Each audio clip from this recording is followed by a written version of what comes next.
Olá, pessoal, tudo bem com vocês? De volta com mais um Conexão Escola TV.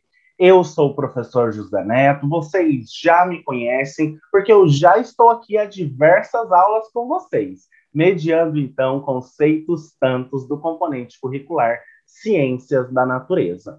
E hoje não será diferente. Nós vamos falar sobre o cerrado e, sobretudo, a influência da ação antrópica no clima desse sistema biogeográfico.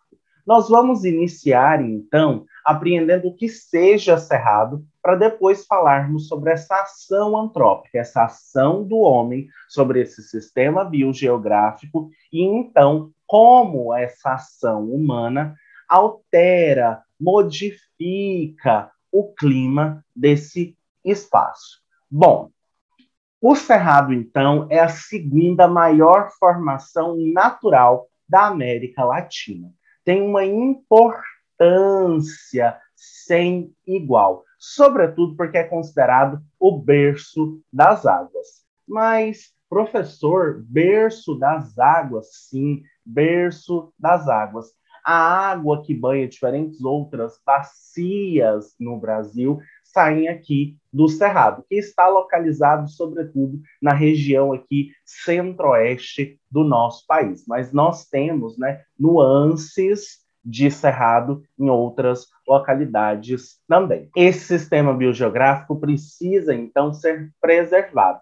Porém, 50% dele já foi devastado e apenas 3% está protegido, né? Assegurado uma legislação de proteção de um ou outro espaço, né, que são denominados de APPs, áreas de preservação permanente. Bom, Cerrado, então, não pode ser entendido como uma unidade zoogeográfica particularizada, porque não apresenta esta característica, tampouco pode ser caracterizada uma unidade fitogeográfica, uma única, né, composição florestal. Porque não se trata de uma área uniforme em termos, então, dessa paisagem vegetal, e vamos ver na imagem seguinte.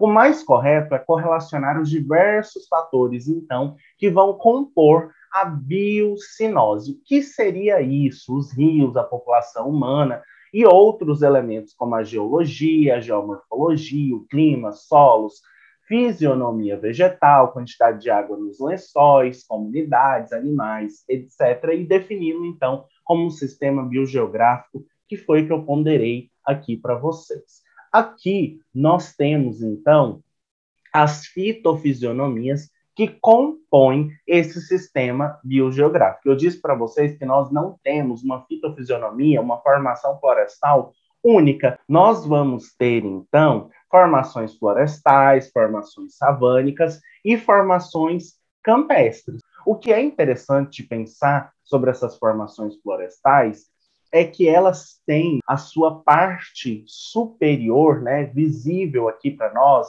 acima do subsolo, menor do que a parte, então, interior. As raízes são muito grandes, né? O que nós visualizamos aqui é, vamos dizer assim, né, 30% de toda aquela conformação, de toda aquela árvore. Por quê? Os lençóis freáticos são muito baixos, então essas raízes, né, precisam ser muito grandes para chegarem a esses lençóis freáticos. Tudo isso é característica desse sistema biogeográfico. E nós não vamos tomá-lo, então, como uma unidade homogênea. É, então, esse apanhado aqui de fitofisionomias. O cerrado é um conjunto, então, de ecossistema com mais de 2 milhões de quilômetros quadrados, ocupando 25% do território nacional, de uma riqueza biológica estimada em 160 mil espécies, então, de plantas e animais. Quando pensamos esse sistema biogeográfico, estamos falando dessa relação entre plantas e diversos animais, o que inclui o homem. Quando pensamos nessa riqueza biológica, ela corresponde, então, a 5% da flora e fauna mundial. E os pesquisadores hoje dizem, né, do que seja, então, um hotspot, um ponto quente de biodiversidade. E o Cerrado é um deles. Um local, um tempo e espaço, uma conformação que tem uma riqueza sem igual, né, uma riqueza biológica sem igual, como acabamos de ver aqui, mas que está ameaçada, né? Nós acabamos de dizer que já perdemos 50% desse sistema biogeográfico. E perdemos para fins diversos, sobretudo para atividade, né, da agricultura.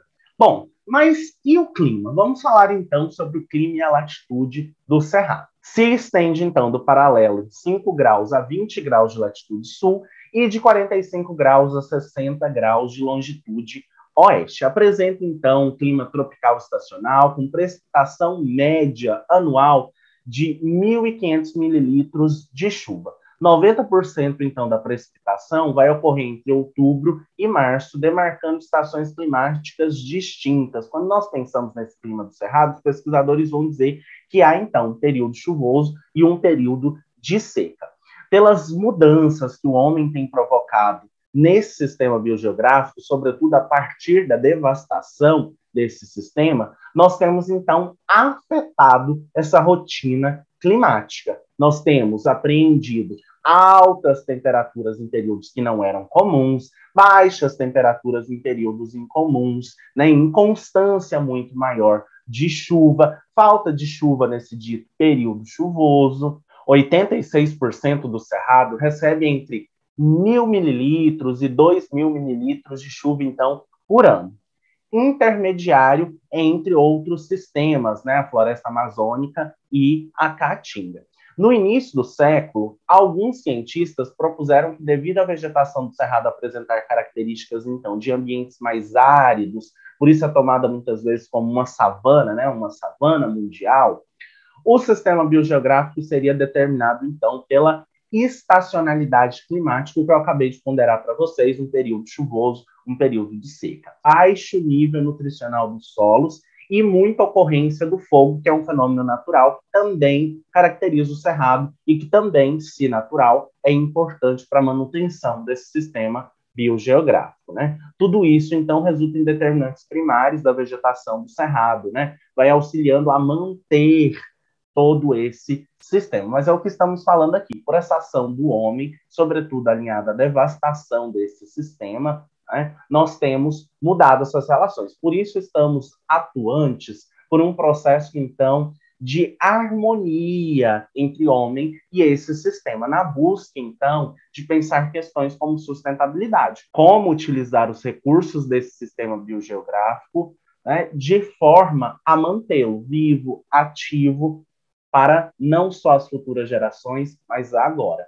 Nós temos, então, visualizado uma redução, uma perda, uma modificação e degradação desses hábitats. Precisamos pensar em perspectivas de preservação, o que aponta para políticas públicas que digam do meio ambiente, desse sistema biogeográfico de forma efetiva, ampliando, por exemplo, as áreas de proteção permanente. É preciso, então, pontuarmos causas, fatores que têm ameaçado esse sistema. O fogo, quando não natural, desmatamento, como nós já falamos, a expansão da fronteira agrícola e pecuária, contaminantes ambientais, erosão, assoreamento de corpos d'água, perda de solos devido ao emprego de técnicas não apropriadas de uso, turismo desorganizado, uso predatório de espécies e tantos outros. É preciso, então, reduzir o desmatamento e restaurar a vegetação nativa. Para tanto, nós precisamos, então, de políticas públicas efetivas, atuantes para manutenção desse sistema, o sistema biogeográfico cerrado. Espero que vocês tenham gostado do nosso encontro de hoje. Fiquem sempre ligadinhos por aqui, que logo mais eu volto com novas discussões do campo das ciências da natureza. Até o próximo. Tchau!